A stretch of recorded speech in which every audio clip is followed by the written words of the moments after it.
Ini makanan abang, total RM18.50. Oh, dah set kak? Nah kak. Ambil kak. Okey. Tapi harga dia RM18.50 je.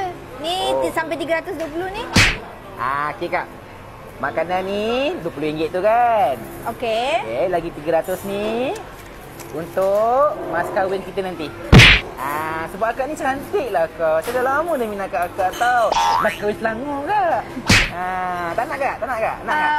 Awak kerja apa Saya kerja gomen. Government je. Pakai kereta apa? Saya pakai kereta Wira. Wira convert turbo. Wira turbo?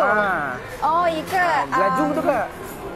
Okey, tak apalah. Ambil balik 300 ni. Saya proceed dengan RM18.50. Akak tak nak juga 300. Tak apa. Saya mas kahwin kat Selangor. Tak apa. Kalau kahwin dengan saya kak, kahwin dengan saya lah kak, please. Okey, nak enjoy makanan. Terima kasih. Datang lagi. Hello.